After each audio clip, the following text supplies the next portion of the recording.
कोपरगाव नगर परिषद हा नाही म्हणता म्हणता ही निवडणूक जवळजवळ 1 महिना पुढे गेली। उत्साह गेला, कार्यकर्ते नाराज झाले, निवडणुकांची धामधूम थांबली। पण कोपरगाव मधले ज्वलंत प्रश्न थांबले का? कोपरगावची ग्राउंड रियालिटी काय? जिकडे आपण संगमनेर असेल, राहुरी असेल, जिथे पाणी, लाईट, वीज या प्रश्नांवरती लोकप्रतिनिधींना प्रश्न केले जात आहेत आणि इथे कोपरगावमध्ये मात्र उलटच होतं। यांनी ही चौकशी याच्या मागे, याच्यावर हा गुन्हा, याच्यावर तो गुन्हा।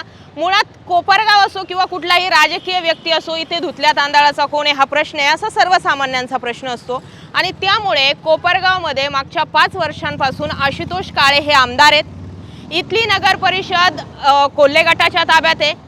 आता 4 वर्षांपासून प्रशासक असल्यानंतर आणि नसल्यानंतर या दोन्ही गोष्टी बघितल्यानंतर कोपरगावमध्ये विकास झालाय का, किती झालाय, तो कोल्हेंच्या काळात झाला की आशुतोष काळेंच्या काळात झाला, हे सगळं समजून घेण्यासाठी जो उमेदवार इथली निवडणूक लढवणार आहे त्या उमेदवारासोबत बोलणं गरजेचं आहे। काका कोयटे हे नाव चर्चेत आलंय। आपण तिकडनं कोल्हे गटाचे जे उमेदवार आहेत पराग संधान यांच्याशी सुद्धा ग्राउंड रिपोर्टसाठी बोलणी केली होती, मात्र त्यांनी वेळ दिला नाही। काका कोयटेंकडे वेळ मागितली, त्यांनी वेळ दिली। त्यामुळे ही गोष्ट आधीच क्लिअर करते की मी दोन्ही उमेदवारांकडे वेळ मागितली होती।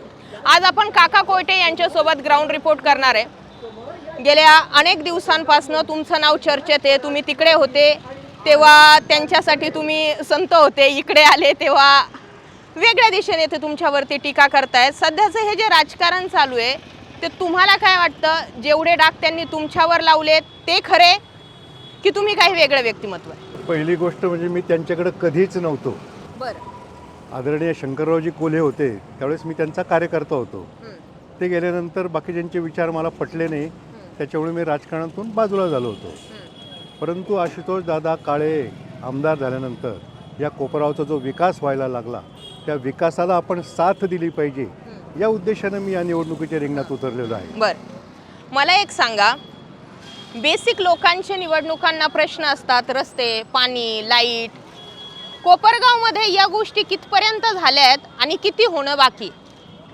मी आता याच रस्त्यावर जे आपण इथं उभा आहोत, हा रस्ता पूर्वी एकदम खड्ड्याचा आणि धुळीचा रस्ता होता। छत्रपती संभाजी महाराजांचा पुतळा या ठिकाणी अश्वारूढ आहे, या ठिकाणी आहे। या रस्त्याच्या चारी बाजूला जर तुम्ही बघितलं तर विकास काय असतो, आशुतोष दादांनी काय कामं केले हे तुम्हाला दिसेल। हा पूर्वेकडे जाणारा रस्ता आहे, हा पूर्वी खड्डेमय आणि धूळयुक्त होता। हा रस्ता आता पूर्ण डांबरी झालेला आहे। कोणत्या सालाची गोष्ट असेल ही आता आशुतोष दादा आमदार होण्यापूर्वी, आता 2 वर्षापूर्वी हा रस्ता केला आशुतोष दादांनी आणला। ह्या बाजूला जर केलं तुम्ही उत्तरेला, हा उत्तरेचा रस्ता सुद्धा खड्डेयुक्त आणि धुळमय होता, तो सुद्धा रस्ता आशुतोष दादांनी पूर्ण केलेला आहे। इकडे दक्षिणेला गेला एस.जी. विद्यालयाकडे जाणारा रस्ता, या रस्त्याने तर लोकांना चालता येत नव्हतं, तो रस्ता सुद्धा आशुतोष दादांनी आमदार झाल्यानंतर पूर्ण केलेला आहे। इकडे धारणगावला हा रस्ता जातो पश्चिमेला, हा सुद्धा पूर्ण कोळपेवाडीपर्यंत तुम्ही बघा, पूर्ण चांगल्या दर्जाचं कॉन्क्रिटीकरण, चांगल्या दर्जाचं डांबरीकरण या रस्त्यावर झालेलं आहे। म्हणजे अश्वारूढ पुतळ्यापासून आपण सुरुवात करतो छत्रपती संभाजी महाराजांच्या, याच्या चारही बाजूचे रस्ते हे आशुतोष दादांनी आणि आशुतोष दादांनीच केलेले आहे। यापूर्वीच्या आमदारांनी या रस्त्याकडे कधीही लक्ष दिलेलं नाही।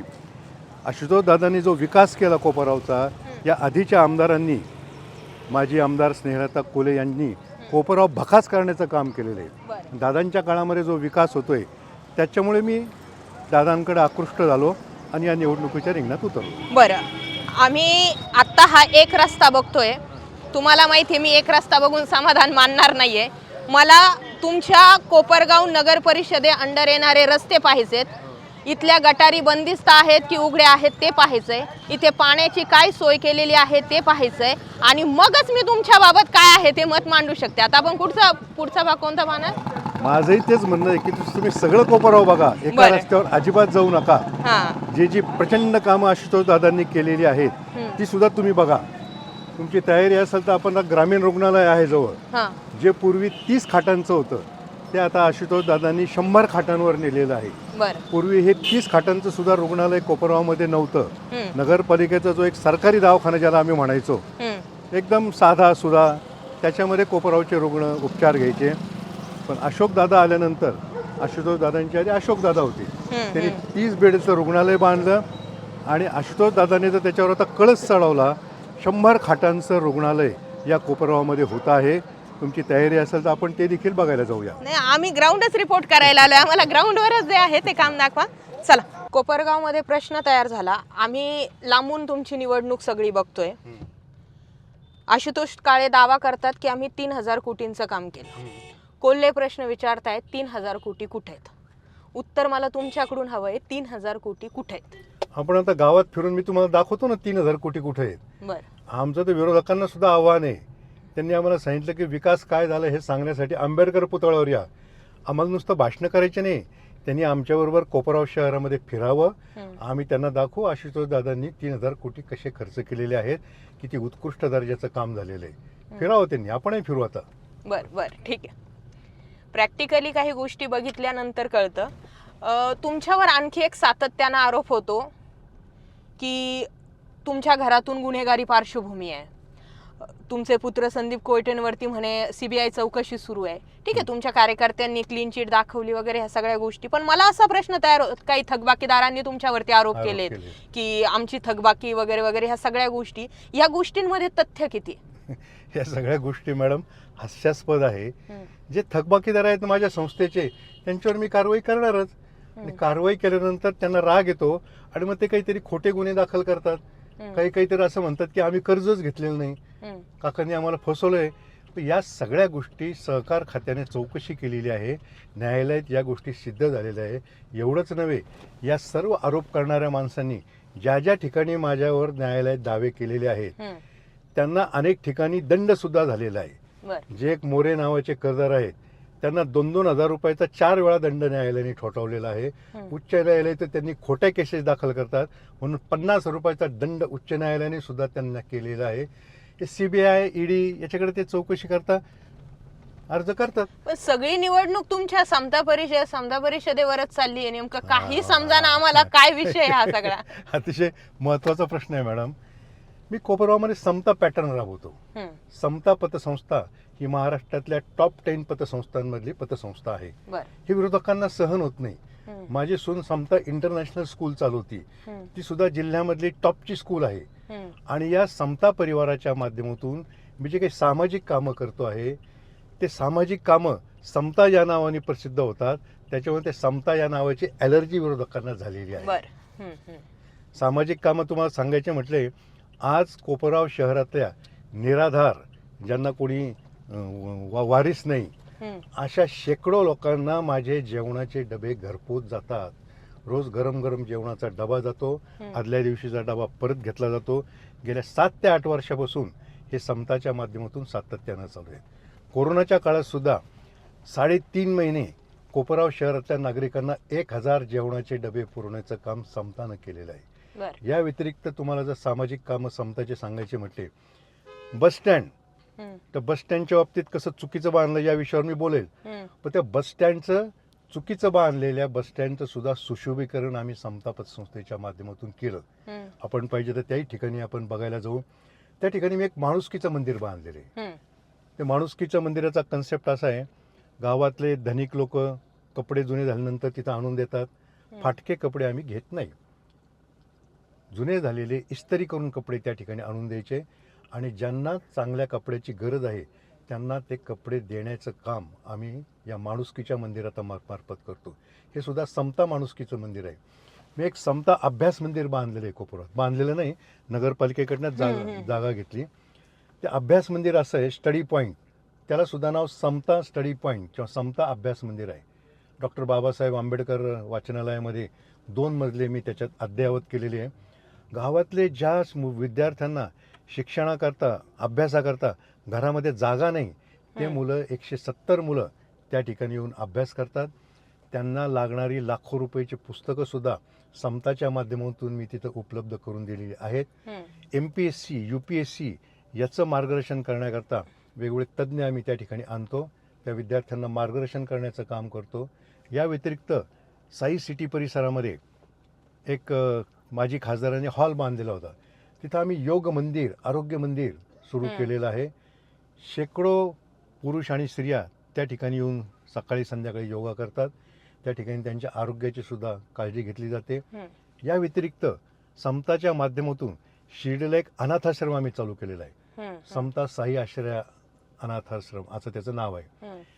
त्या ठिकाणी शिर्डीला काय होतं दुर्दैवानं, नकोशी असलेली मुलं लोक आणून टाकतात साईबाबाच्या पायरीवर. त्या मुलांचा सांभाळ आम्ही करतो. तिथं 170 मुलं आहेत, 80 वृद्ध आजी आजोबा त्या ठिकाणी आहेत. ही सगळी कामं आम्ही समताच्या माध्यमातून करतो. एक समता उद्योग मंदिर मी चालू केलेलं आहे. त्या ठिकाणी वेगवेगळ्या मशीन्स आणून ठेवलेल्या आहेत, छोट्या छोट्या अगरबत्ती तयार करायची मशीन, कापूर तयार करायची मशीन, निरंजनीच्या वाती तयार करायची मशीन, त्यानंतर फुलवाती तयार करायची मशीन, शिलाई मशीन. तिथं महिला येऊन स्वतःचा रोजगार कमवतात. हे सगळं मी समताच्या माध्यमातून करतो. बरं, तुम्ही समताचे पॉझिटिव्ह बाजू सांगितल्यात. आणखी काही जे माझ्या मनातले प्रश्न आहेत मी पुढच्या टप्प्यात घेते. आता तुम्ही मला ग्रामीण रुग्णालय दाखवणार, बरोबर? चला. हो. पूर्वी कोपरगावात अशोकदादा आमदार होण्यापूर्वी ग्रामीण रुग्णालयच नव्हतं. कोपरगावला ग्रामीण रुग्णालय नव्हतं. कोपरगावमध्ये एक जो दवाखाना आहे नगरपालिकेचा, ज्याला आम्ही सरकारी दवाखाना म्हणायचो, त्याचाच वापर केला जायचा. पण अशोकदादा काळे आमदार झाल्यानंतर त्यांनी 30 बेडचं का होईना ग्रामीण रुग्णालय या परिसरामध्ये सुरू केलं. दुर्दैवानं अशोकदादाचा पराभव झाला.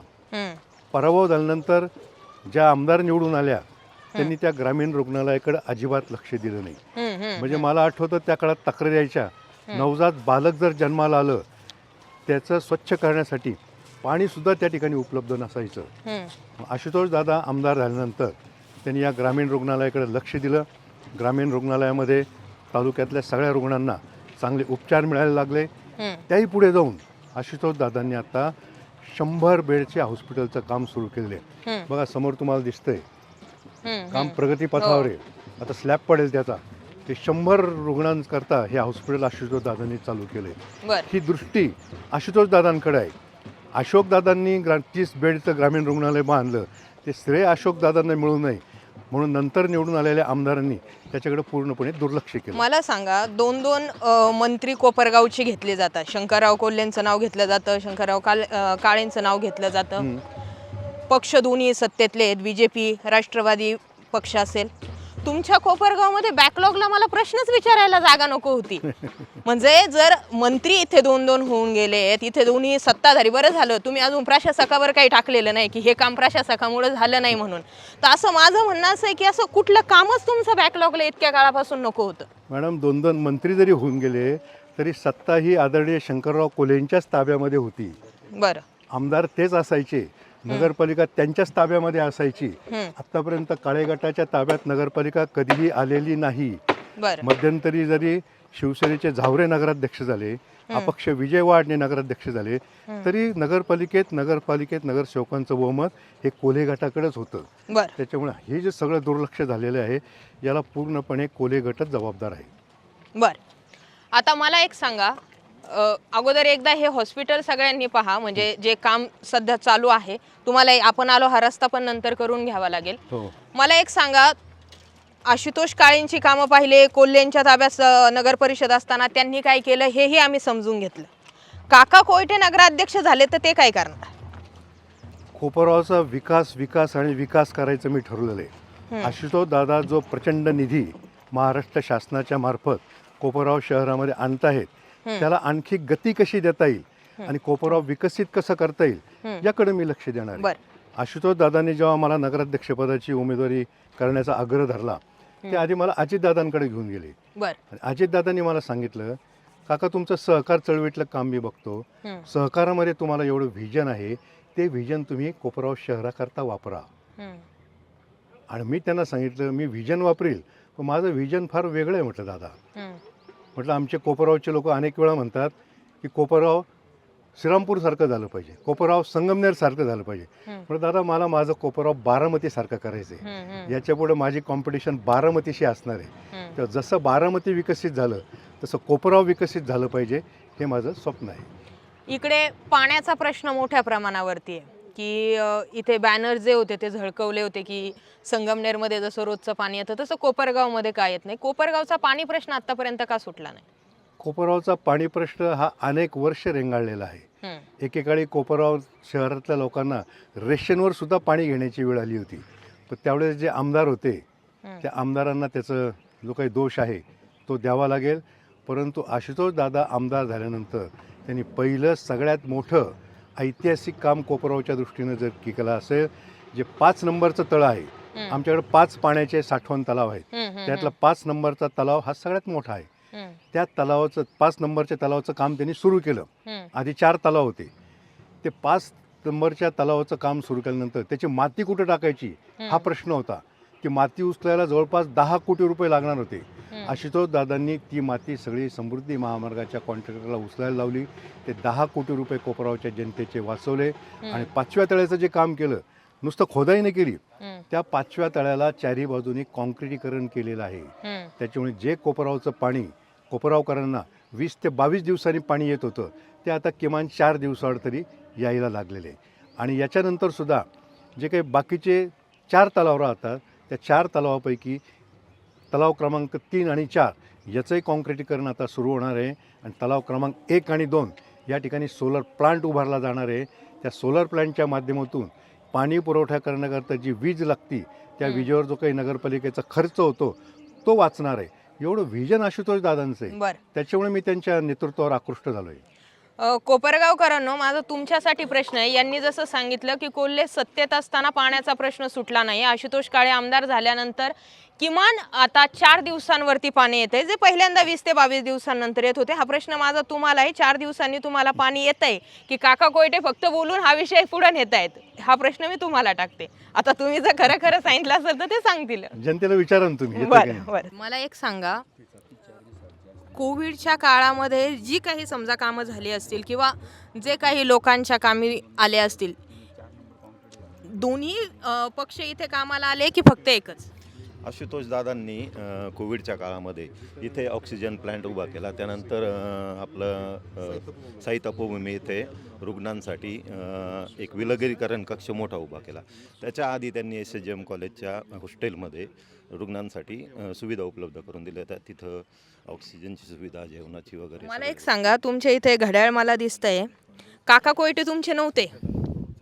काका कोयटे तुमचे झाले कसे? आणि ते तुमचे झाले तर तुम्ही त्यांच्यासोबत प्रचार कोणत्या मुद्द्यांवर करतायत? शेवटी आपण म्हणतो ना की जुने असतात, निष्ठावंत असतात, या सगळ्यांमध्ये काका कोयटे स्पर्धेत आले, त्यांना उमेदवारी भेटली. मग तुम्ही सगळे जे पक्षाचे जुने कार्यकर्ते होते यांनी काम करण्याचा निर्णय घेतला कसा? हो, त्याचं कारण असं आहे की आमचे जे नेते आशुतोष दादा यांचं व्हिजन आहे शहर सुधारायचं, आणि त्यासाठी लागणारा एक चांगला चेहरा, चांगला व्हिजन असलेला उमेदवार म्हणून त्यांनी काका कोयटेंची निवड केली. दोन्हीकडे म्हटलं जातं, पराग संधान पैशावाले, काका कोयटे पैशावाले, म्हणून उमेदवारी भेटली का? नाही, तसं काही नाही. मग तुम्ही प्रचार कसा काय करतायत? नाही, आम्ही काकांचं सहकारामधलं काम बघितलं आहे आम्ही. आशुतोष दादांनी काही चांगलं व्हिजन असणारा माणूस आहे. कोपरगाव शहरातली बाजारपेठ कशी चांगली होईल, दिवाळीच्या वेळेस त्यांचे राहतात का व्यापाऱ्यांना, कोपरगाव शहरातच व्यापाऱ्यांनी कशी खरेदी करायची पाहिजे, या पद्धतीमध्ये काका प्रत्येक वेळेला प्रयत्न करत असतात.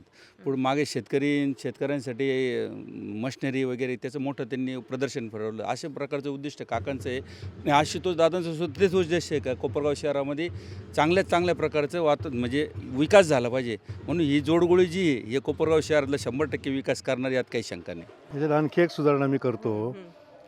मी श्रीमंत नाही, पण मी खूप गरिबीतून वर आलेलो आहे. माझं कोपरगावमध्ये छोटंसं किराणा दुकान होतं. किराणा दुकाननंतर मी रस्त्यावर बसून फटाके विकलेले आहेत, रस्त्यावर बसून राख्या विकलेल्या आहेत, रस्त्यावर बसून गणपती मी विकलेले आहेत. त्याच्यामुळे सर्वसामान्यांच्या प्रश्नाची मला पुरेपूर जाणीव आहे. आता माझ्या मुलाने व्यवसाय हाती घेतल्यापासून बरेच दिवस आले, ते पण काही लोकांना सहन होत नाही. बरं, ठीक आहे. नाही, ही पण गोष्ट करेक्ट करणं गरजेचं आहे की माणसातला माणूस आहे की फक्त हवेत चालणारा माणूस आहे, म्हणून माझा तो प्रश्न होता. चला आपण पुढचा भाग बघू. तुम्ही मला माधव उद्यान दाखवायला आणलंय. या इमारतीकरता आशुतोष दादांनी 5 कोटी रुपयाचा निधी उपलब्ध करून दिलेला आहे. एवढंच नव्हे, या उद्यानाकरता 1 कोटी रुपयाचा निधी दादांनी मंजूर करून ठेवलेला आहे. पण सध्या प्रशासनाकडं सत्ता असल्यामुळे हे उद्यान पाहिजे त्या प्रमाणात विकसित होऊ शकलेलं नाही.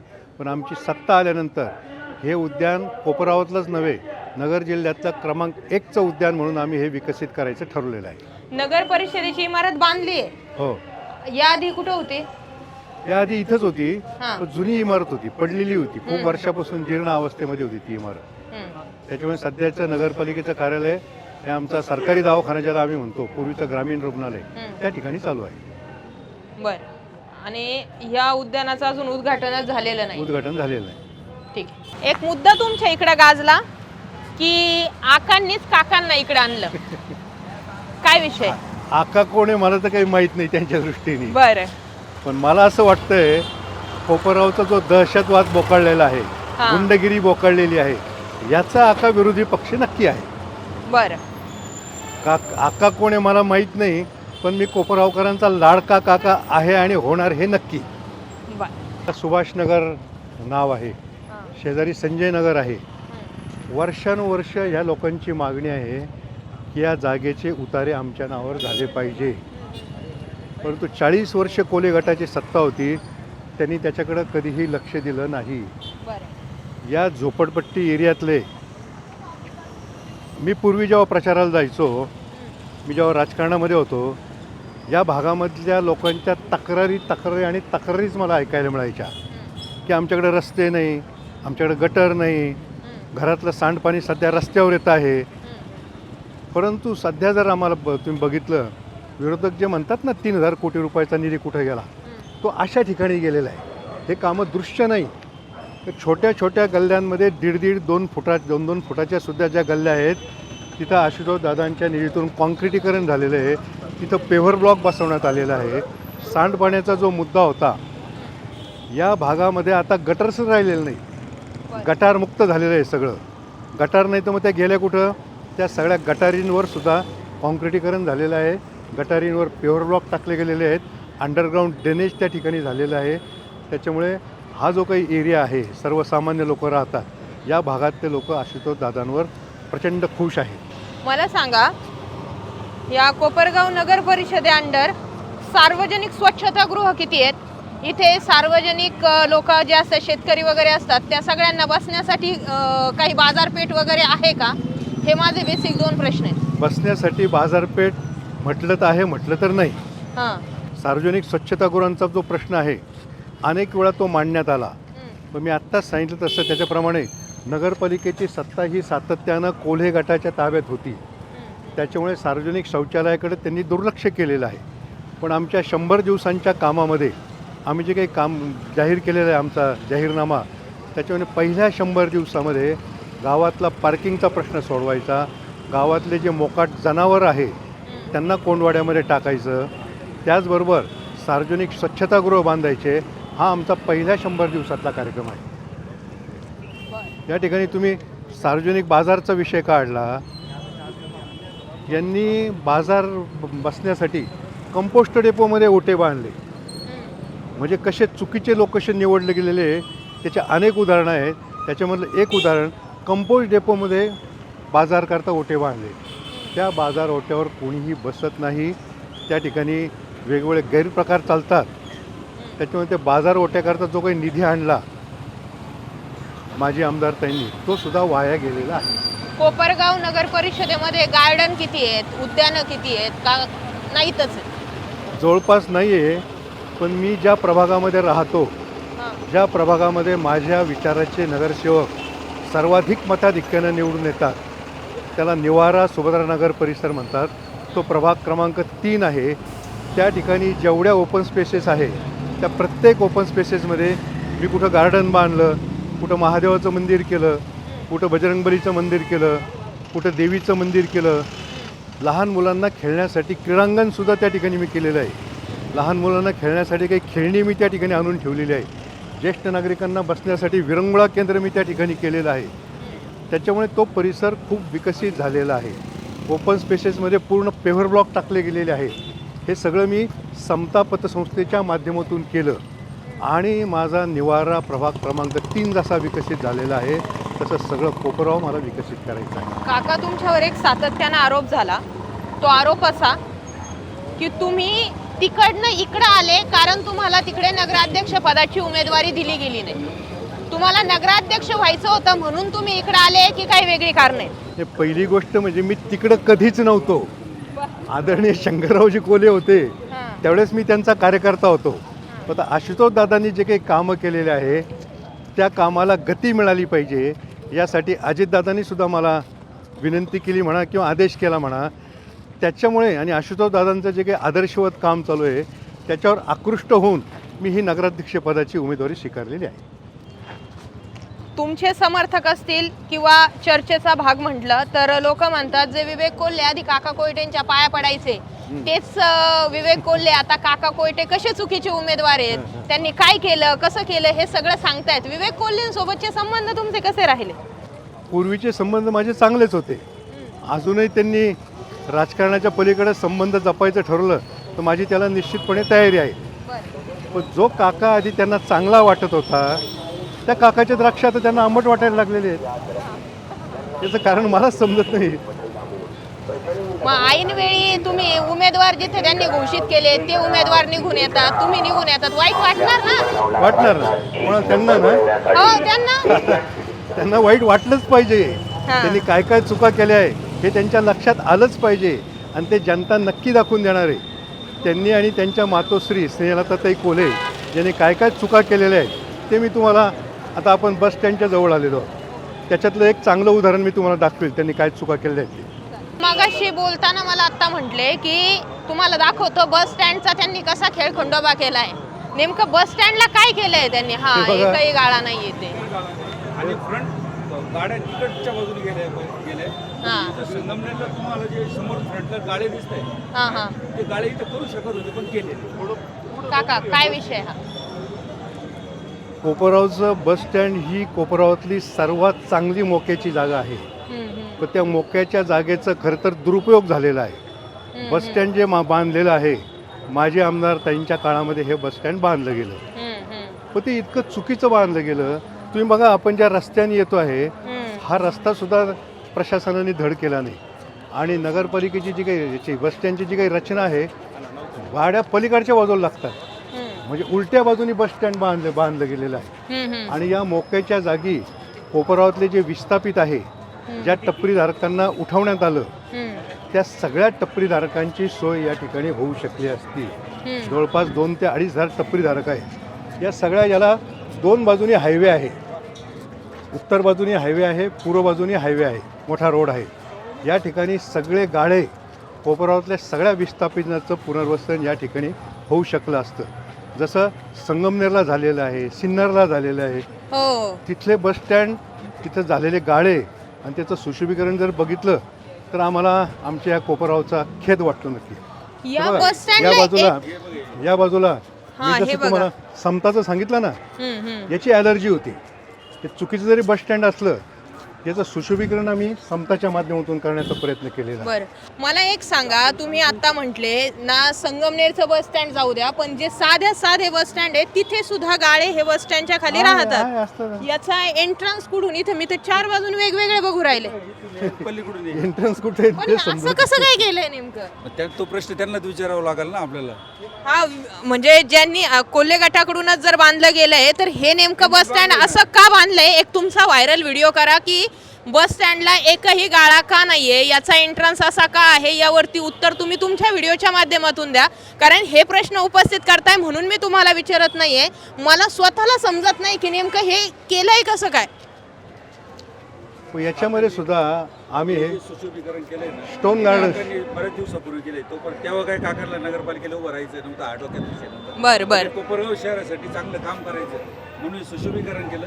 आणि ह्या इथं जे जुने कपडे असतात लोक ते दाखवूया आपण तुम्हाला. समता चॅरिटेबल ट्रस्टच्या माध्यमातून एक माणुसकीचं मंदिर मी इथं उभं केलेलं आहे. हा, हे तुम्ही मगाशी मला सांगत होते हो तोच ना? हो. या माणुसकीच्या मंदिरामध्ये चांगले कपडे लोक या ठिकाणी आणून देतात. बरं. आम्ही फाटके कपडे या ठिकाणी स्वीकारत नाही. चांगले कपडे ते पण इस्त्री करून आणून देतात लोक. ते कपडे आम्ही इथं ठेवतो आणि ज्या सर्वसामान्य माणसाला कपड्याची गरज असेल, पाहिजे असेल, ते कपडे या ठिकाणून देण्याचं काम करतो. तुम्ही कपडे घ्यायला आले का? दाखव रे, रजिस्टर दाखव तुझं. रजिस्टर. नाही, हा छान उपक्रम आहे खरोखर. नगरपालिका डोळ्यासमोर ठेवणे एक तर बरेच दिवसापासून ते पण महत्वाचं आहे. निवडणुका लागल्या म्हणून कामं करतात की काय, प्रश्न पडतो ना.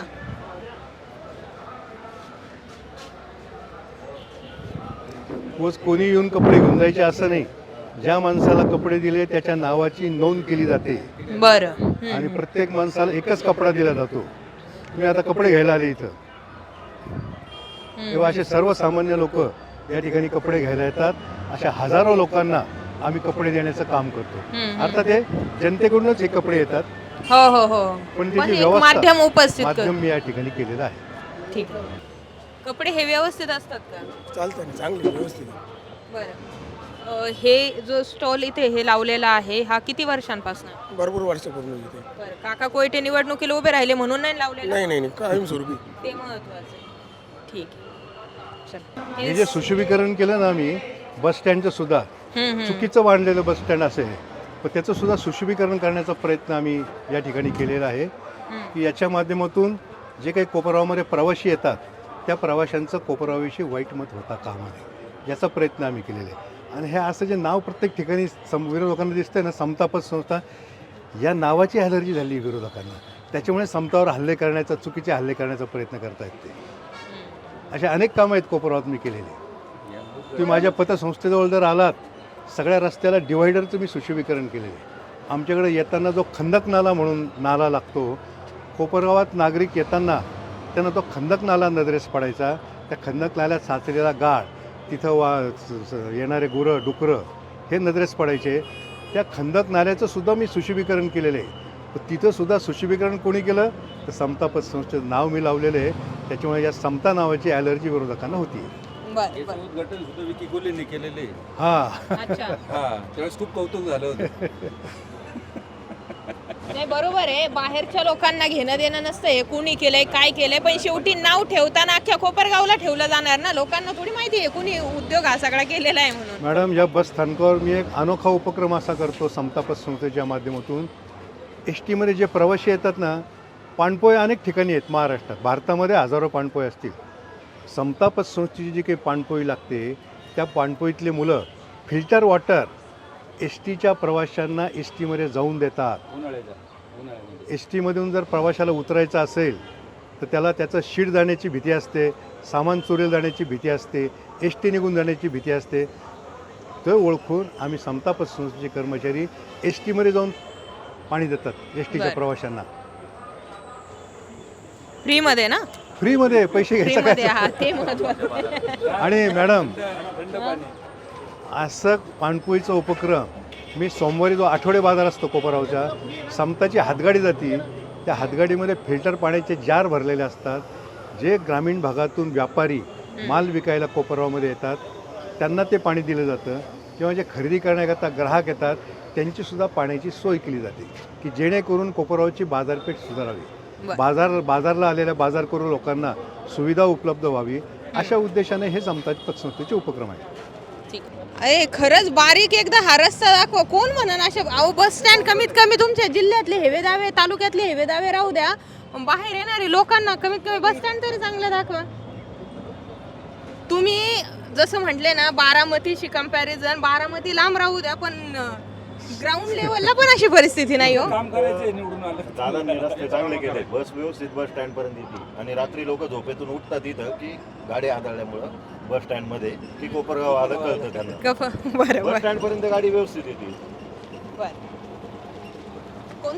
माझ्या आमदारांना प्रश्न असा आहे, हे बस स्टँड करता जो काही खर्च झालेला आहे ते बस स्टँड अतिशय चुकीचं बांधलं गेलेलं आहे, उलटं बांधलं गेलेलं आहे. याच्यासाठी जो शासनाचा पैसा खर्च झाला याला जबाबदार कोण, याचं उत्तर त्यांनी द्यावं. आता बस स्टँड तिकडे, गाळे इकडे, हे पुढून भिंत आहे, इथे कस्टमर येण्याची व्यवस्था कशी? सगळी भिंत ही पाडणार आहे. बरं चला, पण ते किती काम झालंय हे गाड्यांचं? 50% काम झालं. 50%. इकडे वर्कशॉप असल्यामुळं आधी वर्कशॉप पूर्ण केलं तिकडं आणि मग इकडे काम चालू झालं. बरं बरं. तर ते बेसिक काम सुद्धा माझे आमदार त्यांनी चुकून ठेवलं. बस स्टँड अतिशय चुकीच्या पद्धतीने त्याचा आराखडा तयार केला गेला. आणि ज्या कोपरगावच्या सगळ्या विस्थापितांचं पुनर्वसन या बसस्थानकाच्या परिसरात व्यापारी गाड्या बांधून करायला पाहिजे होतं, ते केलं नाही. परंतु आशुतोष दादांनी आता त्या कामामध्ये सुधारणा करायचं ठरवलेलं आहे आणि हे काम चालू आहे. बघा, बसस्थानकाच्या सभोवताली व्यापारी गाड्यांचं काम चालू झालेलं आहे. आणि हा जो धारणगाव रस्ता म्हणतात त्याला, हा कोपरावातला सगळ्यात वर्दळीचा रस्ता आहे. या रस्त्याचं डांबरीकरण सुद्धा आशुतोष दादांनीच केलं. आणि हे जे काही काम चालू आहे व्यापारी गाड्यांचं, याला जवळपास 14 कोटी रुपयाचा निधी शासनानं मंजूर केलेला आहे. बस स्थानकाने त्याला एस टी प्रशासनानं जागा पण दिलेली आहे. हे काम जवळपास 50% पुढं पूर्ण झालेलं आहे. पुढच्या 4-6 महिन्यामध्ये हे काम नक्की पूर्णत्वाला येईल आणि कोपरगावच्या सौंदर्यामध्ये नक्की भर घालण्याचं काम आशुतोष दादा जे करत आहेत ते पूर्ण होऊ शकेल. माझ्या मागं जर तुम्ही बघितलं तर काम चालू आहे. इकडे गाळे जवळजवळ 50% खरोखर काम झालं आहे. पण कोपरगावची गंमत जर बघितली तर एक काम दोनदा ताकद पाणी तीनदा असं इथे जी परिस्थिती आहे ती आपल्याला दिसतीये. एकच काम डबल करण्याची वेळ येते. आता हे कोल्हे गटाचं अपयश आहे की त्या वेळेच्या नियोजनाचं आपण याच्यात नाही पडत, पण साधा कॉमन सेन्सची गोष्ट आहे की बस स्टँड आहे तिथे गाळे जर काढले असते तर आज ही डबल काम करावं लागलं नसतं. पण ठीक आहे, आता आणखी कुठकुठल्या मुद्द्यांचा विकास झाला आहे आणि कुठकुठल्या मुद्द्यांचा विकास होऊन तो भरकटला हे स्पॉट जे आहेत ते आपल्याला काका कोयटे सध्या दाखवत आहेत. तुम्ही आता मला म्हटले आम्ही एवढे कामं केलेत की पूर्ण दिवस तुम्हाला बघायला जाईल. थोडक्यात मला कामं सांगा आणि जी तुम्ही कामं सांगणार ते लोक त्याच्यावर सांगणार आहेत काय झालं काय नाही. बोलू द्या. मला जे बोलायचं आहे ना ते सत्य बोलायचं आहे, खोटं बोलायचं काही कामच नाही आहे. आशुतोष दादांनी 20 ते 25 समाजांना समाज मंदिरासाठी पैसे उपलब्ध करून दिले म्हणजे पूर्वी अशी कन्सेप्ट नव्हती.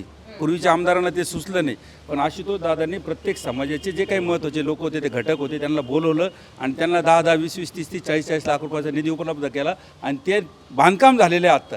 ते तुम्हाला म्हटलं तुम्ही चला बघायला. बरं मला एक सांगा, आत्ता जर 2024 विधानसभा कोल्हेंनी माघार घेतली नसती तर आशुतोष काळेंनी सीट काढली असती का? नाही, कोल्हेंनी माघार घेतली म्हणजे त्यांनी 4 ते 5 वेळा सर्वे केला कोपरगाव शहरामध्ये.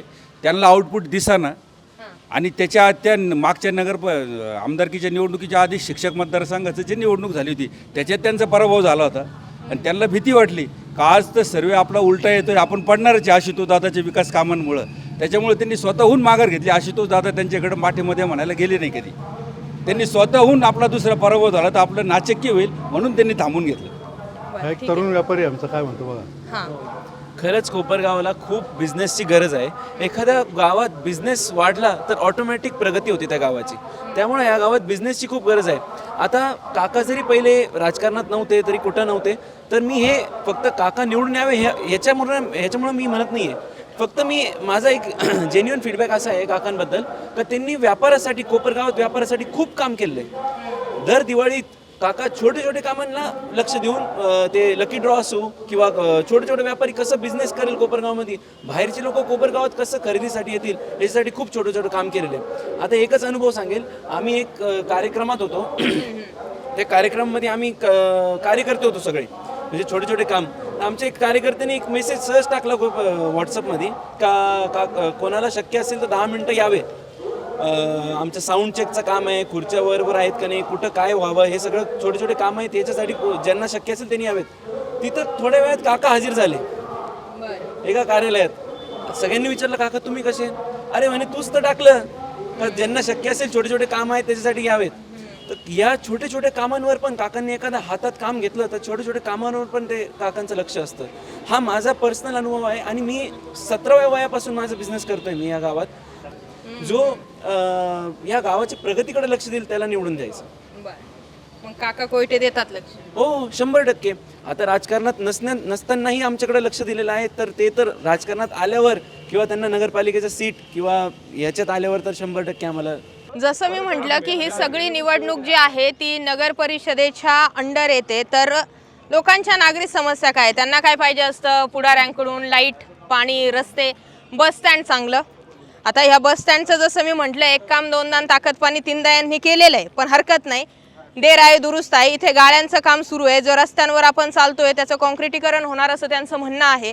सोबतच कुंभमेळ्यासाठी एक स्पेशल बस जी आहे ती कोपरगाववरून सोडली जाणार असं आशुतोष काळेंच्या माध्यमातून सांगण्यात येते. म्हणजे कार्यकर्ते जे आहेत ते आपल्याला सगळे अपडेट देत आहेत. कोपरगावकरांनो तुम्ही इथे राहतात, हे सगळं घडतं की नाही घडत हे पुढच्या काही कालावधीमध्ये तुम्ही मला सांगता आणि पुढच्या 5 वर्षांनी सुद्धा आपण इथेच येणार आहे. ज्या गोष्टी आपल्याला सांगितल्या गेल्यात त्या घडल्यात की नाही हेही पाहणं आहे. काका कोयटेंनी त्यांचे कामं सांगितलेत, पण त्यासोबतच आजूबाजूचे जे लोक आहेत ज्यांच्याशी मी चालता बोलते तेही सांगतायत की माणूस हा कामाचा आहे.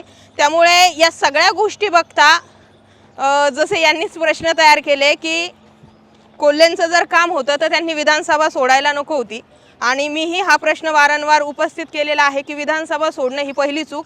ते म्हणतात आशुतोष काळेंनी त्यांना माघार घ्यायला लावलेली नव्हती, मग कोल्हेंनी विधानसभा का सोडली आणि विधानसभा सोडली तर मग आता नगर परिषदेच्या मागे लागून काय होणार, असा प्रश्न जो आहे तो यांच्या कार्यकर्त्यांचा आहे. पण हरकत नाही, आपण नगर परिषदेच्या अंडरचे विषय कव्हर करतोय, आपण वेगवेगळे भाग जे आहेत ते असेच पाहत राहूयात. नाही, इथं कंपोस्ट डेपो होता नगरपालिकेचा, गावातला सगळा कंपोस्ट इथं साचवला जायचा. हे बघा आजूबाजूला सगळी घाण दिसते आणि लोकेशन कसे चुकीचे निवडले माजी आमदार त्यांनी, त्याचं हे एक चांगलं उदाहरण आहे. या बाजार ओट्यावर गेल्या अनेक वर्षात कुठेही बाजार भरलेला नाही. ते मुलं काय करतायत बघ, ते पण असंच काहीतरी गैरप्रकार मला करतात. काय म्हणायचंय की म्हणजे त्यांची त्यावेळेस काही कन्सेप्ट असेल नाही ते बाजार ओटे करायची. आम्हाला शहराला तर काही तिथे दिसलं नाही ना, आपल्याला बेनिफिट भेटलं बा आपल्याला. रोजचे लोक इथून बसले, इथं काय business चालला. याचे कपडे लोक डायरेक्ट राहिला, डायरेक्ट कपडे वाळत घातलेले, रात्री बेरात्री इथं लोक राहतात, शोकपाणी करतात. बऱ्याच लोकांनी इथं सामाजिक जे लोक काम करतात, समाजसेवक, त्या लोकांनी बऱ्याच वेळेला नगरपालिकेत गेलं का या ठिकाणी ड्रिंक्स करतात, लोक शोकपाणी करतात. आम्हाला सगळ्यांना यांचा त्रास होतो. मगाशी मी त्यांना प्रश्न विचारला होता चालताना की तुमच्या तिथे बाजारपेठ आहे का, भाजी मार्केट आहे का, तर ते म्हटले आमच्या इकडे बाजार ओटे आहेत आणि ते मागच्या आमदारांनी कुठे बांधलेत हे दाखवायला ते इथे घेऊन आलेत. माझ्याकडे कॅमेरा फिरव. आता हे बघा अशा पद्धतीचे हे इथे बाजार ओटे बांधले. त्यांचं म्हणणं असं आहे की सोमवारी इथं थोडेफार कोणी लोक बसत असतील, पण खरं सांगायला गेलं ना आजूबाजूला घाणीचं साम्राज्य आहे.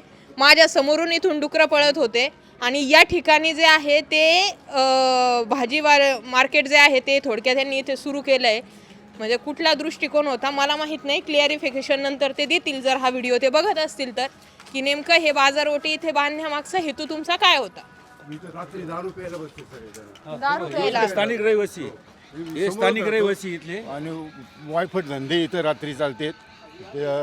तर पोलीस लोक बी येतात कधी कधी, पण खूप रात्री धंदे चालू राहते तिथं फालतू. दारू सगळे इथं बाटले आहेत, सगळ्या बाटले आहेत. ये इकडे तुम्हाला बाटल्या दाखवतो. आम्हाला इतका त्रास आहे आमच्या गिरडीला. दारूची सगळ्या वट्यावर आहे ना दारूचे हे पडलेले असते. मग तुम्ही आवाज उठवला का नाही की ज्यांनी बांधलाय त्यांच्याकडे का नाही गेले. नाही, आता आवाज उठून राहिलो ना आम्ही काकाच्या संदर्भात. बरं, काकांच्या माध्यमातून. हो, त्यांनी नगरपालिकेत भरपूर वेळा स्थानिक खूप आम्ही कंप्लेंटी केल्या. रात्री इथं 3-4 असे लोक जमत आहेत आणि दारू पित बसते आणि फालतू धंदे बी चालते. ओके, दारूच्या बाटल्याचे झाकणं. आम्ही वैतागलो इथं, इथले लोक आहे ना सगळे वैतागले.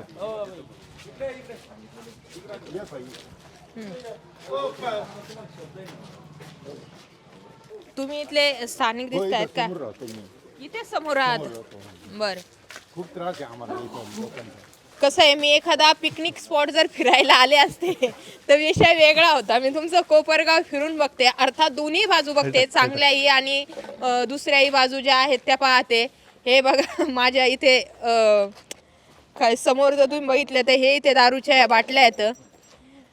कसं आहे, एक चूक जी असते ती आजूबाजूच्या सर्वसामान्य लोकांना त्रास देणारी ठरते. माझं वैयक्तिक मत असं आहे की कुणी, आता काका कोयटे असू द्यात किंवा तिकडचे उमेदवार असू द्या, आशुतोष काळे असू द्यात किंवा कुणी, हे सगळे लोक व्यवस्थित ठिकाणी राहत असतात. सर्वसामान्य लोकांना मात्र ह्या रोजच्या प्रॉब्लेमचा जो आहे तो सामना करावा लागतो. आणि म्हणून मी म्हटलं होतं की नगर परिषदेची निवडणूक ह्या मुद्द्यांवरती झाली पाहिजे.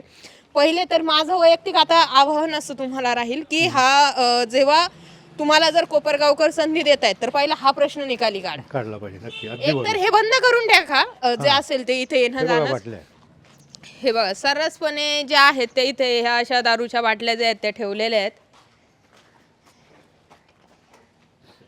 अवघड विषय, खरंच अवघड विषय. गावातले सगळे भिकारी इथे येऊन मुक्कामाला असते, सगळे भिकारी.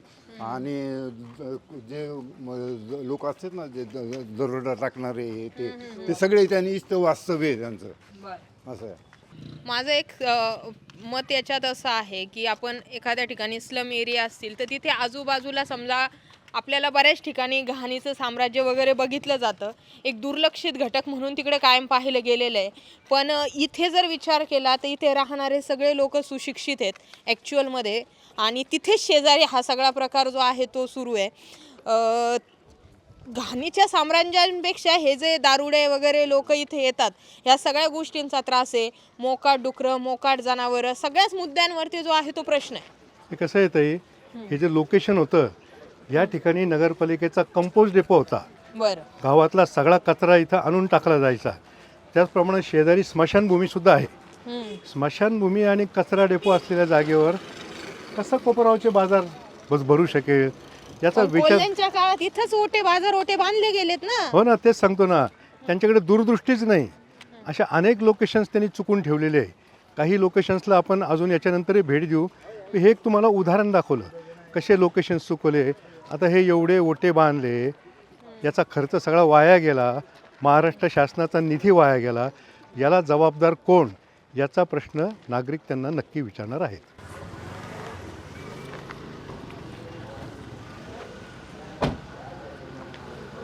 कुठं घेऊन आले तुम्ही मला भकास आहे. हा कोपरगावचा जलतरण तलाव आहे. स्विमिंग टँक माजी आमदार त्यांनी त्यांच्या कालामध्ये शासनाकडून कोट्यवधी रुपयाचा निधी आणला आणि हा तलाव या ठिकाणी बांधण्यात आलेला आहे. इथे तुम्हाला पाणी तर अजिबात दिसणार नाही, परंतु गाढवं, डुकरं या ठिकाणी या काट्या वाढलेले तुम्हाला दिसून येईल. हा स्विमिंग पूल आहे. स्विमिंग पूल. अच्छा, पुढचा मी तेच म्हणते. पण हा ठीक आहे, मला एक सांगा, हा स्विमिंग पूल झाला का नाहीये? झालंय ना, बघा ना तुम्ही आतमध्ये. झालाय तर काय त्याची अवस्था. निधी खर्च झालेला आहे. कोल्हेंनी निधी खर्च केलेला खर्च केलेला आहे. बरं, लई तो खर्च कसा केला, महाराष्ट्र शासनाचा पैसा कसा वाया घालवला तेच बघूया आपण. काय काय पाहायला लावलंय तुम्ही मला आज.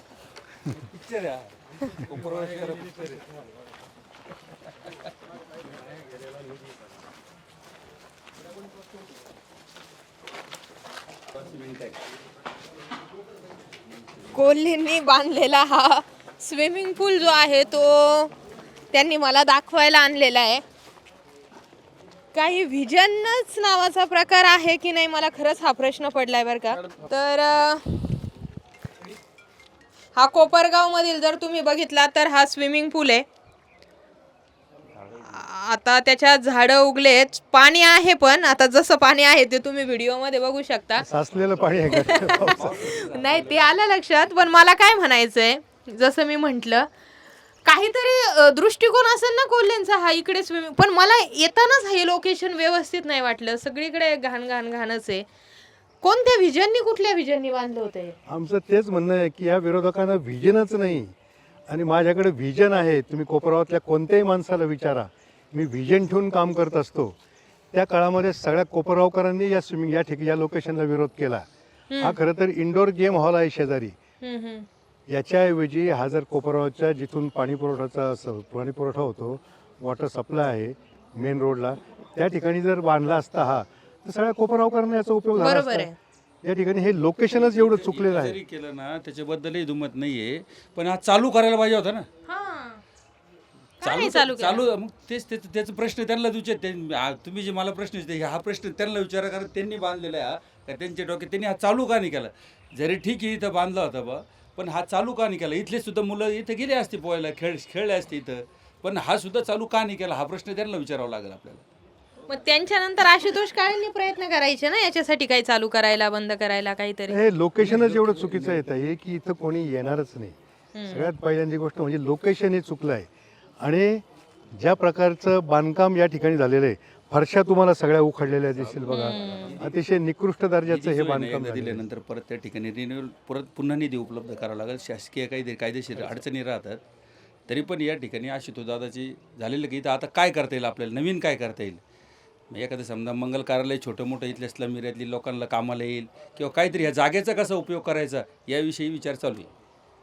आमचं म्हणणं हेच आहे की माजी आमदार स्नेहताईंनी हा जो निधी आणला महाराष्ट्र शासनाचा, हा वाया गेलेला आहे. याला जबाबदार कोण, याचा जाब कोपरावची जनता त्यांना विचारणार आहे. सगळे लोकेशन चुकले.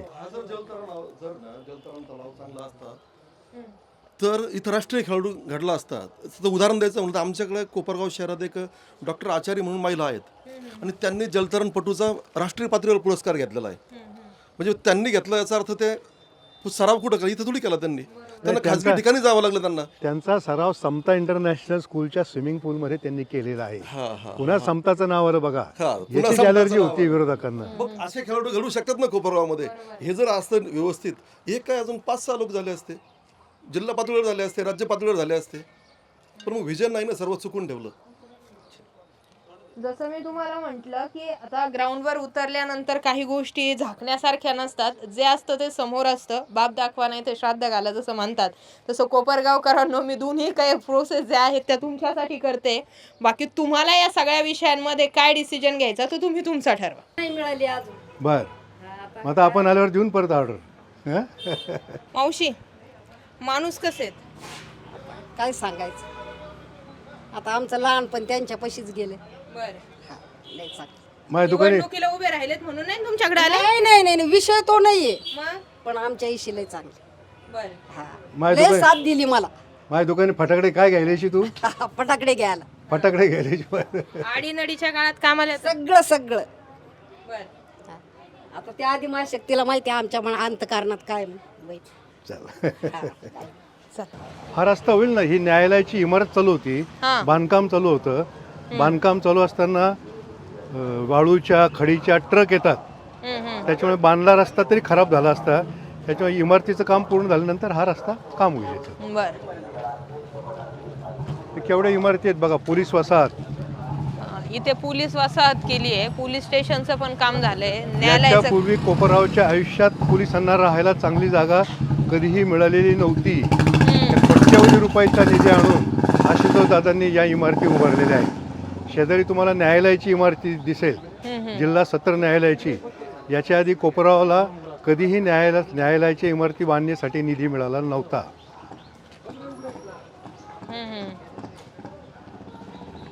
हा, हे बघा, इथून जर आपण बाहेरूनच बघू, हे बघा, ही पूर्ण पोलीस लाईन जी आहे ती, इथे पोलीस लाईनचं कामकाज सगळं चालू आहे. सेकंड थिंग, पोलीस स्टेशनचं कामकाज झालंय. ग्रामीण आणि शहरी दोन्ही पोलीस स्टेशनचे काम. हा, या 2 बिल्डिंग आहेत त्या पहा. मला हे पोलीस कॉलनीचं काम आवडलं बरं का खरोखर. पूर्वीचं जर तुम्ही फोटोग्राफ जर भेटले ना, आम्हाला भेटले तर आम्ही देतो तुम्हाला. त्या ठिकाणी राहायची सोय नव्हती. नाही, पण हे खूप भारी केलंय. अजित दादा कोपरगावला आले होते, त्यांचा मेळावा झाला होता इथं. त्यावेळेला अजित दादा पोलीस स्टेशनची म्हणजे बघायला आले होते कुठपर्यंत काम झालं.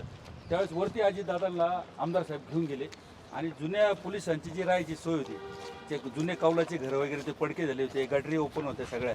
अजित दादांना सांगितलं. त्यावेळेस आशुतोष दादांनी सांगितलं होतं की मला पोलिसांसाठी जे दिवस रात्र कोपरगाव शहरामध्ये लोकांची सेवा करतात त्यांना राहायची स्थान नाही चांगलं, म्हणून त्यांनी त्यावेळेला निधी तात्काळ लगेच मंजूर केला आणि ही आज जी वास्तू ती डोळ्यासमोर दिसते आपल्याला. आशुतोष काळेंनी जसा पोलिसांना राहण्यासाठी जो काही निधी मागवला, तसं मी जिल्ह्यातील सगळ्या आमदारांना सांगते, आपापल्या तालुक्यांमध्ये सुद्धा पोलिसांना राहण्याची व्यवस्था करा.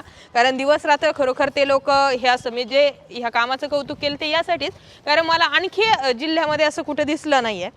म्हणजे पोलिसांसाठी राहण्याची एवढी अद्ययावत व्यवस्था आणि थोडं मेंटेनन्स. आणि पोलिसांचं मुख्यालय सुद्धा बांधलेलं बघा समोर. पोलीस स्टेशनची इमारती सुद्धा किती सुसज्ज आहे. आणि ग्रामीण 2 पोलीस स्टेशन. आणि कामही क्वालिटीचं झालेलं आहे. हो, उत्कृष्ट झालंय. नाही, खरोखर आहे. स्विमिंग पूल किंवा बाजारपेठे आपण जिथं बघितले, लोकेशन खूप चांगले निवडलेले. पोलिसांची वसाहत पोलीस स्टेशन शेजारीच, बरोबर. न्यायालयाची इमारत न्यायालयाच्या शेजारीच. हा जो भाग फिरतोय तो सगळा पोलीस स्टेशनचा आहे. मानलं पाहिजे खरंच, म्हणजे काम भारी आहे. तुम्हाला जे म्हटलं ना, अशाच प्रकारचे 20 ते 25 समाजांना समाज मंदिर आशुतोष दादांचे बांधून दिले. तुम्ही राहिलं एक दिवस वेळ काढून या, तुम्हाला 25 ते 25 समाज आम्ही दाखवतो. बरं बरं. लोक म्हणतात ना, हा निधी कुठे गेला, निधी कुठे गेला, आम्ही त्यांना दाखवतो हा निधी कुठे गेलेला आहे. मी आता माळी बोर्डिंग दाखवली ना त्यांना. हो, पाहिले आम्ही.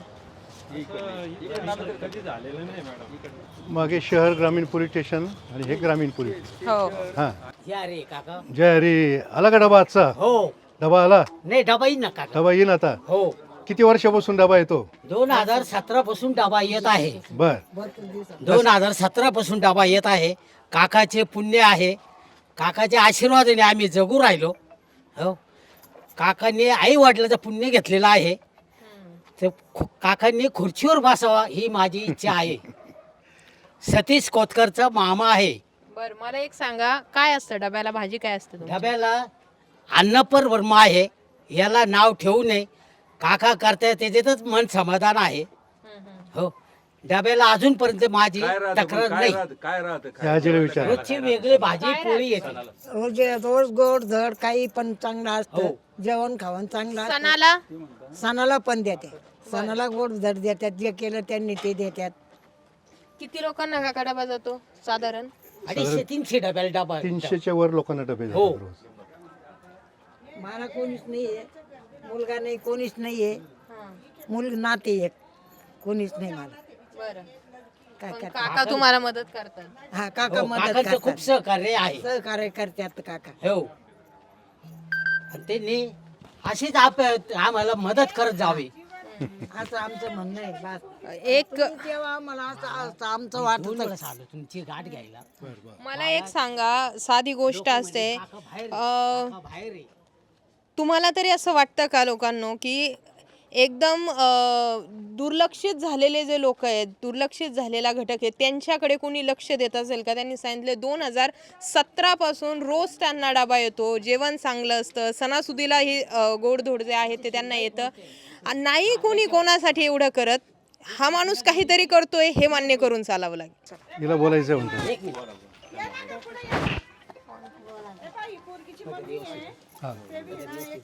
कधीपासून येतो काकांचा डबा तुम्हाला? बरं, मला सांगा, काय असतं जेवणाला वगैरे? हे पोळी भात भाजी असते. मला सांगा, कोपरगाव शहरापासून इकडे 3-4 किलोमीटर लांब कुठं क्रीडा 7 किलोमीटर झालं 7 मॅडम. किलोमीटर. 7. एवढ्या लांब कुठं क्रीडा संकुल असतं होय? केबीपी ग्राउंड जे आहे ना हां, साईबाबा कॉर्नरला, त्या ठिकाणची केबीपी शाळेची SHM कॉलेजची काही जागा घेऊन त्या ठिकाणी क्रीडा संकुलचा पार्ट 2 तिथं चालू करायचा, जेणेकरून शहरातील केबीपी विद्यालय असेल, शहरातील जे काही विद्यार्थी असेल खेळाडू त्यांना जवळ होईल. त्याच्यामुळे आता तिथं दादांनी लक्ष घातलं आहे का तिथं क्रीडा संकुल झालं पाहिजे या दृष्टिकोनातून आता दादांनी तिथं प्रयत्न करत आहे आणि ते झालेलं आहे फायनली. आणि हे सगळं क्रीडा संकुल संजीवनीच्या ज्या शैक्षणिक संस्था आहे त्याच्या कॅम्पसमध्ये आतमध्ये. हो, तेच शहरातले खेळाडू येणार कसे इथे खेळायला? मला तोच प्रश्न पडला आहे. मुळात एकतर हे क्रीडा संकुल पण छोटं आहे, हो. पहिली गोष्ट तर, कारण आम्ही संगमनेरचं क्रीडा संकुल मग यापेक्षा भारीच आहे. पण मला काय म्हणायचं आहे की जे लोक पोरं जे असतील कोणीच इकडे येणार नाही, काही म्हणजे त्याला सोयच नाही. त्या क्रीडा संकुलची पण अवस्था बघा इकडे. या सगळ्या काचा ज्या आहेत त्या फुटलेल्या आहेत. मी जे आहे ते व्हिडिओच्या माध्यमातून दाखवते, याच्यात किती सत्यता किती नाही हे कोपरगावकरांनो तुम्ही तुमचं तपासा. हे बघा इथे या काचा सगळ्या फुटल्या, जाळे लागलेले आहेत सगळे. वापरतच नाहीये ना अजिबातच. हे बघा पुढचं पूर्ण फ्लोरिंग वगैरे खचलेलंच आहे. उपकार पैसा वाया बॅडमिंटन घातलाय कोर्ट आहे. इकडे. बॅडमिंटन खचलेल्या फरशांवर बॅडमिंटन कसं खेळणार? तेच म्हटलं, पैसा आहे ना लय वाया घातलाय तुमच्या इकडं. हे क्रीडा संकुल आहे. मला नाही वाटत इकडे पोरं जास्त काही खेळायला येत असतील. लाल माती राहते मैदानांवरती. तुमच्या इकडे काळी माती आहे का? काळी माती आहे पण लाल माती आणून टाकावं लागते ना वॉकिंग रनिंग ट्रॅकवर. हो, कोणत्या हिशोबाने बांधलंय काय कळाना. आज नाही पण भविष्यात जरी तुम्हाला पुढची निवडणूक लढायची ठरली तरी ह्या प्रश्नांची उत्तरं द्यावी लागणार आहे. जेवढे प्रश्न मी बघितलेत त्या सगळ्या प्रश्नांची उत्तरं येत्या काळामध्ये द्यावीच लागणार. आता इथं व्हॉलीबॉल काय खेळतं काय माहिती, सगळं संपूर्ण काँग्रेस. आता क्रीडा संकुल म्हटल्यानंतर तिथे किती क्लीननेस पाहिजे. हो तेच ना, नाही बरोबर आहे. थोडंसं ते आपण आत्ता आलं तर दरवाजाला कुलूप सुद्धा होतं त्याला. हो, दरवाजाला कुलूपच होतं.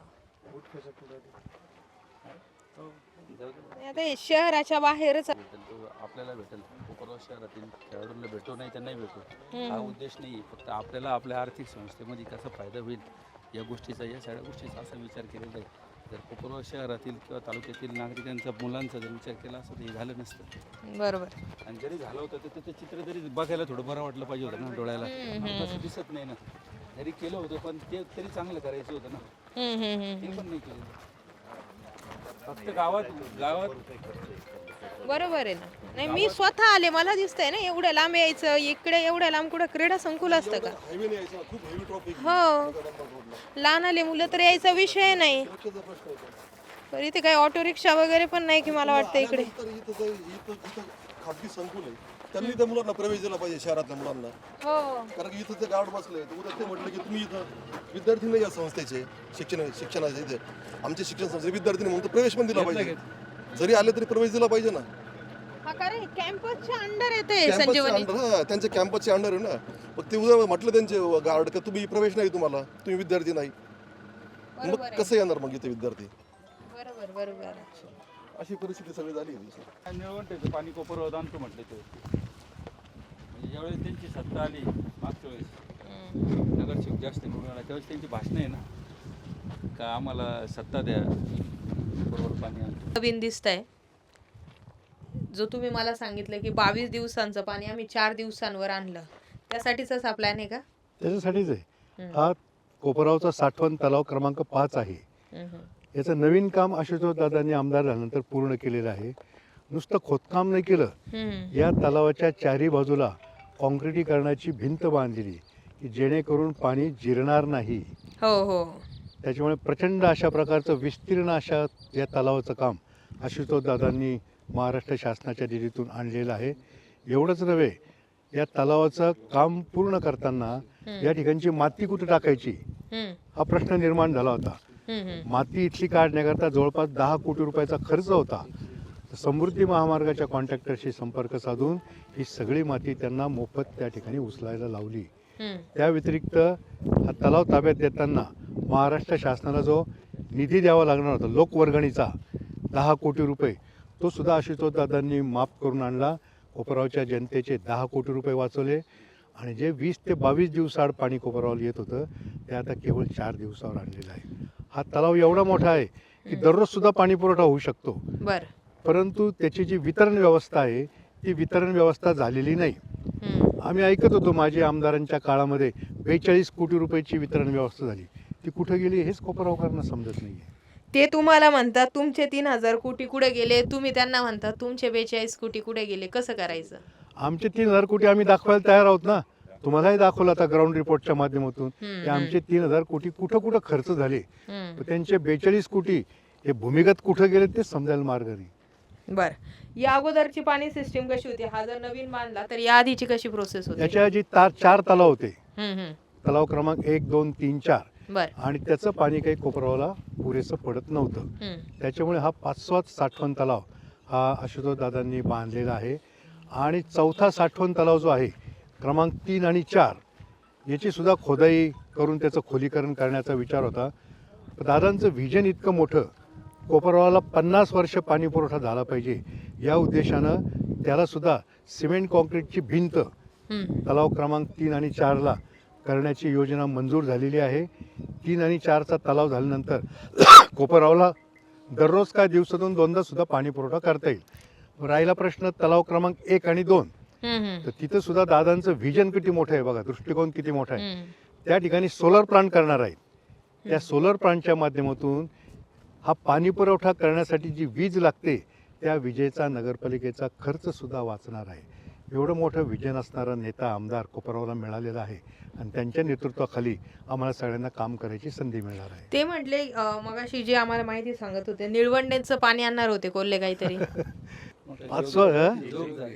म्हणूनच मी हसलो ना. मॅडम, पाणी ना ग्रॅव्हिटीने पाणी जातं.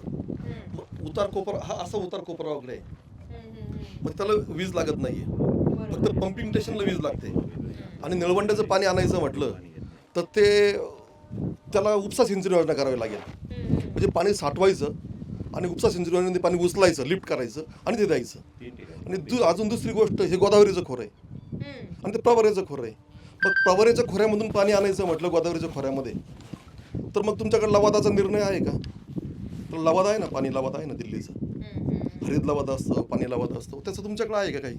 काहीच नाही. नुसतं कोणत्या बेसवर ते म्हटले होते पाणी आणू होते निळवंडेचं? नाही, काहीतरी फेकायचं. आता एवढं डीपमध्ये सर्वसामान्य जनतेला माहीतच नसतं, त्यावर ते बोलले निळवंड्याचं. का तर म्हणे निळवंड्याचं पाणी शुद्ध आहे म्हणे मग याच्यापेक्षा. ह्या निवडणुकीत मुद्दा नाही घेतला का त्यांनी निळवंडेचा पुन्हा? आता हे एवढा मोठा तलाव झाल्यानंतर काय निळवंड्याचा मुद्दा घेणार आहे? हेच उत्तर आहे त्याला. हां, त्यांच्या अंगा बुमरांग झालं ना त्यांच्यावरती. ते म्हणे की ते पाणी शुद्ध आहे. मुळात पाणी कुठून मिळतं की पावसाचं पाणी पडतं. मग पाणी शुद्ध का? आणि फिल्टर प्लांट असतात, मग ते काय डायरेक्ट येणार थोडीच आहे. असा तो प्रश्न येतो. म्हणजे वेळात काढायचं काम त्यांनी केलं. आता हे जवळजवळ 47 एकराचं तळ आहे. 27 एकर 47 एकर 47. एवढं मोठं तळ आहे ते. 4 नंबर पाणी टिकून राहतं का पण याला आता? म्हणजे 12 महिने पाणी राहणार का असं माझं म्हणणं. 4 नंबर तळ्यासाठी सुद्धा अशोक दादांनी 2 कोटीचा निधी उपलब्ध करून दिला होता 4 नंबरचा. पण ते स्थानिक काही लोकांनी विरोध करून नगरपालिकेची सत्ता त्यांची, त्या पद्धतीतून निधी परत वापर केला. म्हणजे त्यांची मनस्थिती कोपरगाव शहराला काम काय करू द्यायचे काम नाही. करून द्यायची नाही. आता या तळ्यासाठी सुद्धा किती सुंदर वाटते बघायला. पण हे सध्या तळं होऊ नये म्हणून सुद्धा काही शेतकरी उभे केले. त्यांना आर्थिक पुरवठा हायकोर्टमध्ये वकील दिले आणि याच्यावर स्टे घेण्याचा प्रयत्न केला. पण आशुतोष दादांनी, आम्ही सगळेजण दादांचे जे कार्यकर्ते त्यांच्या नावावर कोर्टामध्ये जाऊन त्यांचा जो स्टे होता तो उठवला आणि आज हे चित्र आज कोपरगाव शहराला जे 3 दिवस आड पाणी भेटतं, 4 दिवस आड पाणी भेटतं. आम्ही विरोधी पार्टीचं नावच ठेवलेलं आहे खोडा पार्टी. कोपरगावच्या जनतेने कोणत्याही कार्यक्रमात खोडा घालायचा. त्याचं कारण ज्यावेळेस तळ्याचं काम ज्यावेळेस चालू करायचं होतं, तर त्यावेळेचे तत्कालीन नगराध्यक्ष आणि आम्ही राष्ट्रवादी काँग्रेसचे कार्यकर्ते इथं आलो. इथं आल्यानंतर याचे मोठमोठे पाईप होते आणि हे पाणी दुसरीकडे जात होतं कुठंतरी प्रायव्हेट ठिकाणी. म्हणजे पाणी चोरी होत होतं. पाणी चोरीचा मुद्दा. हा, मग ती पाणी चोरी थांबते ना आता बरोबर बरोबर. तळ्याचं काम झाल्यामुळं. मग ते कुठं जात होतं, काय होतं, हे कोपरगाव जनतेला माहिती आहे सर्व. मी या व्हिडिओच्या शेवटाकडे जाते. सगळे बरेच प्रश्न मी तुम्हाला घेतले, चालतच आपण शेवट करूयात. मला एक सांगा, मी कामं बघितली आहेत, इलेक्शनचे मुद्दे आता लोकांचेही वेगळ्या पद्धतीने जातील असं मला वाटतं. लोकांनी तुम्हालाच का निवडून द्यावं यासाठी मला कुठलेही 5 कारणं सांगा. पहिलं निवडून द्यावं याकरता मी कोपरगावात जन्म झालेला माणूस आहे. माझी कर्मभूमी कोपरगाव आहे. मी सर्वसामान्य कुटुंबातून पुढे आलेलो आहे. माझं छोटंसं किराणा दुकान होतं. मी रस्त्यावर बसून फटाके विकलेले आहेत, रस्त्यावर बसून राख्या विकलेल्या आहेत, रस्त्यावर बसून गणपती विकलेले. त्याच्यामुळे कोपरगावच्या सर्वसामान्य लोकांशी माझे संपर्क नेहमी आहे. त्या माध्यमातून आता तुम्ही जे बघितलं की कोपरगावमध्ये रोज 300च्या वर जेवणाचे डबे मी पुरवतो. हा गरिबांविषयी कळवळा मला जो आहे त्याच्यामुळे मला निवडून द्यावं. दुसरं कारण, मी स्वतःचं कौतुक करत नाही. अजितदादांनी मला सांगितलं, काका तुमच्याकडे सहकाराचं एवढं व्हिजन आहे, सहकारात तुम्ही एवढं काम करता, ते काम तुम्ही गावाकरता केलं पाहिजे. आणि मग मलाही वाटायला लागलं की सहकारामध्ये आपण काम करतो, सहकारामध्ये मी जगभर फिरतो, मग शेवटी आपल्या गावाच्या प्रतीसुद्धा काहीतरी आपलं कर्तव्य आहे.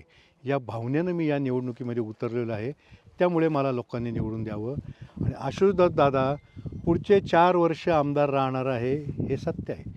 गेल्या वर्षीच ते निवडून आलेले आहेत. पुढच्या 4 वर्षामध्ये आशुतोष दादा जो निधी आणतील त्याचं चांगल्या पद्धतीनं नियोजन करून कोपरगावचा विकास करणं हे माझं व्हिजन आहे. आणि ते माझं व्हिजन पूर्ण करण्यासाठी कोपरगावकरांनी मला निवडून द्यावं.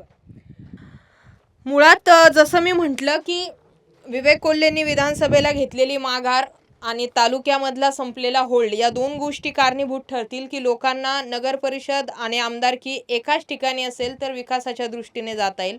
अजित पवार आधीच म्हटलं जातं की आमदारांना निधी देताना काही कमी करत नाही. आपण अजित पवारांचे आमदार ज्या ज्या मतदारसंघात आहे तिथे सगळीकडे फिरलोय, तिथे हीच परिस्थिती आहे. नगर शहराचा विचार केला तर तिथेही संग्राम जगतापांच्या माध्यमातून अशीच काहीशी कामं सुरू आहेत. पण सध्याचा मुद्दा हा आहे की व्हिजन हे कामांचं असलं पाहिजे, नाही लोकांना घेणं देणं यांच्या किती संस्था आहेत, त्यांच्या किती पतसंस्था आहेत. तसं तर कोल्हेंना संस्थांसाठी, शाळांसाठी, कॉलेजेससाठी, कारखान्यांसाठी ओळखलं जातं. पण मला त्या मुद्द्याचं भांडवल करायचं नाही. मला हे म्हणायचं आहे की इथली निवडणूक ग्राउंड लेवलवर व्हायला हवी होती. 4 वर्षांपासून 3 वर्षांपासून प्रशासक असताना कामाचा बॅकलॉग जो होता तो आशुतोष काळेंनी भरून काढलाय असं त्यांच्या सांगण्यावरून दिसून येते.